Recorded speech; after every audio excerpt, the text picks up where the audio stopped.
Peace, love, and light. Today we're going to be talking about saving, budgeting, and all that good stuff. I'm on my money series and my money's flowing, so I'm just going to be talking about some money tips and things that I learned along the way that I can give to the collective to bless you guys with this information. If you guys haven't heard of it, or if you have, maybe I'm just a friendly reminder. So please hit the like button so others can, the algorithm can flow with this information, so your friends, and share it so your friends and family can get it too, because trust me, it's going to be juicy. Okay, let's get into it. Today, like I said, we're talking about savings and some of the tricks and things that I have learned along the way that has helped and blessed me. Is, look, we get paychecks every month, whether you work for yourself, whether you work for someone else, you get a lump sum of money each month. And a lot of us, our money just goes into our bills and then liabilities. Liabilities are things that don't make us no money. So that's a computer, our hair done, our nails done, that new outfit, Apple Watch, that new phone, bunch of food. I'm not saying we can't eat. I'm not saying we can't do our hair. I'm not saying we can't look pretty. But what I am saying is,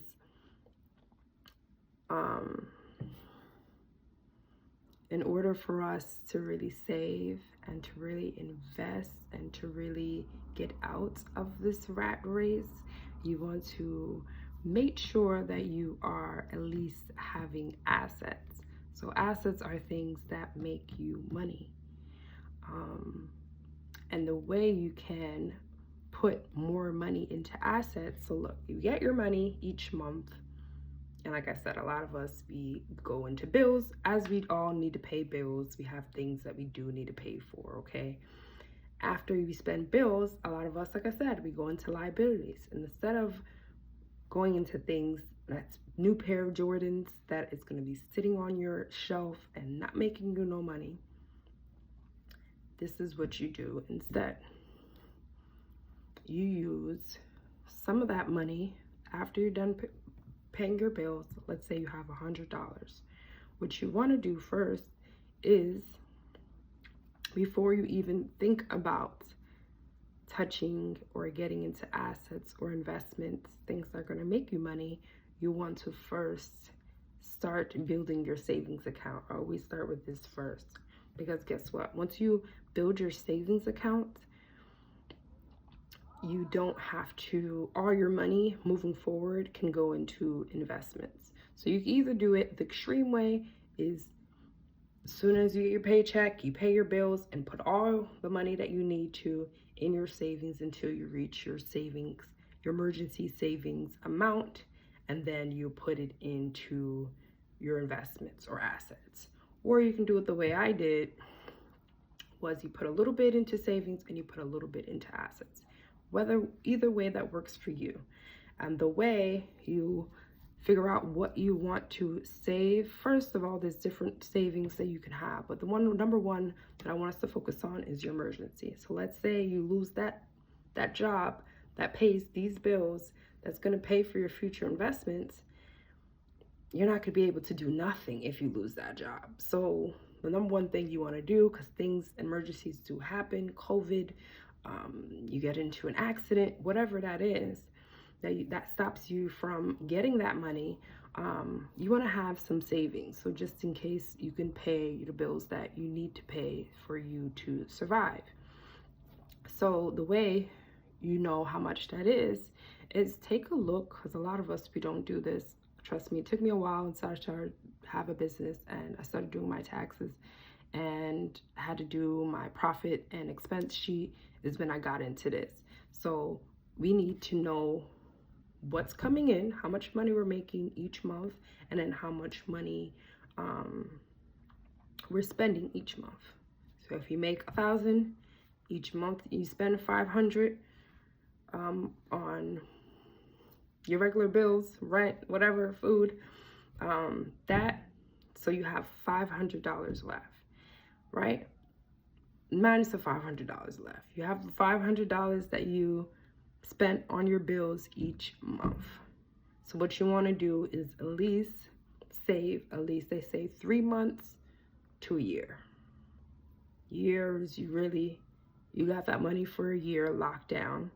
What I would do, put at least 3 months of that money away, and then eventually you can put money. So you do 10%. Okay, let me wind it back. So let's say you, like I said, you want to at least save for 3 months, 6 months to up to a year of emergency savings just in case if something happens. And like I said, you know that amount of money through how much you are spending each month, and you divide it by 3 months. You divide it by 6 months if you want 6 months worth of emergency savings, or you divide it by a year, so that would be 12 months. So that 500 times 12, 500 times 6, 500 times 3. That's your savings amount. And once you reach that savings amount, you can now either, like I said, go aggressive. You don't have to save anymore because you have your savings emergency. If something happens, boom. Then that rest of the money, you can put it all in investments. Or sometimes, if I'm being realistic, yeah, you have investments, but as lives keep going on, we have purchases and things that we want to purchase after we have our emergency. Remember, that's first. But then eventually, like I said, life happens. You want to buy a house, you want to buy a car, you want to go on that vacation. So you'll make another savings account once you have your emergency savings. Emergency savings first, because that car, that house can wait, because if something happens, like right now, you're going to need to tap into that emergency savings. So that's first. Then the other things that we want to get into that make life just fun, or, so we want to expand, and there's nothing wrong with that, but you got to make sure we're doing things the right way, so we minimize risks and we are looking at money the right way, so that we're getting the most out of the experience. I mean, knowing where to put our money, we can have our money work for us rather us keep going into the rat race and the cycle of making money, spending money, making money, spending money, making money, spending it all, making money, spending it all, making money, savings account. After the savings is all done, and now we can go into investing. So like I said, you can go aggressive, put it all in. As soon as you pay for your bills, put all in the money until you get to that savings 12-month money, 12-month amount that you want, or 6-month amount that you want. So you can do it like that, the aggressive way, or you can do it 15% will go into your emergency account, and then the other 15% will go into your investments account. And the reason, like I said, you don't want to be saving forever. Some of us think that's the thing, another misconception. Like some of us think that we're supposed to be saving forever. Some of us, we just, make money, we spend it on bills, and then we just keep saving, keep saving, keep saving. What do we keep saving for? Because guess what? We can have that money work for us. If we put that money on a stock, index funds, a rental property, a rental car, maybe a vending machine, or whatever it is, a little side hustle where you're selling products or services, whatever that is, that is now generating money. You don't want to just save. Some of us are like that. Like my parents are definitely like that. They have money in their mattress, is sitting there. Yes, saving's good, but not saving where everything that we make is going to be saving forever, okay? Like I said, the reason why you don't want to do that, because you want to make your money work for you. When you're saving, your money's not working for you. It's just sitting there.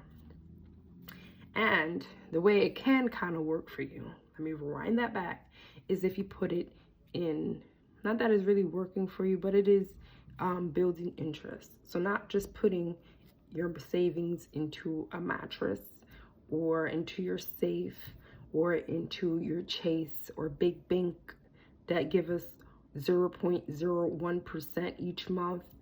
Don't do any of those three. Put your money, yes, and let me wind that back. You should have a little cash on you in your house, I feel like, as well. Keep a little gold stash, keep a couple dollars stashed up. I feel like you should have a little bit of everything. At least I do. Have a little $500 in your house. But what you want to do with your savings is put it in a high yield savings account. The reason why, like I was saying earlier, how banks just give you that 0.001. If you check your statements, you will be able to see in your savings account how they put a penny in your account each month. Big whoop. I noticed a big difference when I started using high yield savings account and started putting my money in high yield savings account. I've been growing my money $15, $20, $30 a month compared to that 1%. There's some high yield savings accounts that offer from 2%, from 4.0%. I have one that even goes up to 4.5. So put your money, your savings in a high yield savings account. And then once you do that, you'll be able to, like I said, 15% will go to your saving, and then 15% you can go into your investments account. And like I said, investments or assets are things that make you money, that are going to make you money in the end of the day. That money's a flow. Comes and it kind of goes, and then it comes and it goes, and it comes and it goes. You don't want to just standing still, just sitting there, okay? And yes, the different investments, we can get into that in a different video, but just to highlight, you can put it in index funds, you can put it in the stocks, you can put it in your business, whatever that is that's going to make you money at the end of the day versus money just sitting there. So yeah, I hope you guys were able to understand. I know sometimes I do a little mumble jumble, but hopefully I was able to land, and by me landing, that means you guys are being able to understand what I'm saying. And if you want some advice on the high yield savings account, you can get into, especially the ones that I use. I can put that in the description box or comment so you guys can know. Free information. And if you want to know what investments to get into, I can share that in another video as well, so you know investments, assets versus liabilities, okay? That's very important. One of the biggest things to know about money, especially if you want to grow your money, you want to become wealthy, you want to make sure you know the difference between liabilities and assets. One is going to make you money, one is simply not. And nothing's wrong with liabilities, but you want to make sure you have the money for those liabilities, and you want to make sure you have that money coming around the cycle, like money working for you. Instead of you working and building up liabilities, maybe you have that money working for you, and then you can buy a little sneaker, buy a little thing, put a little fund aside so you can go shopping or vacation or whatever you want. Because at the end of the day, shopping and vacations don't make us money, but they do make us feel good. And one thing about life, you want to make sure you have enough balance, right? But I feel like in society, we're over-consuming. We overconsume. A lot of us, we don't even have savings. We don't even invest, but we know how to shop. We know how to eat good. We know how to, buy vacation. So we need to restore a little bit balance and get back into the middle of things and start investing our money so that we have money for not only for tomorrow, but for our future and for the next generation. So that's how you really build generational wealth. So yes, I hope you guys are able to get something from this video. Yes. And if not, that's okay, because there's more to come. And you can always check out my other videos on this page. If you got something from this video, you can always like, subscribe. If not, it's okay. I'm still going to be out here making it happen for you guys. Period. Because I have things to give you guys, and I feel like some of you guys will listen. If not, that's okay. Me too. I hope you guys enjoy the rest of your day. Peace.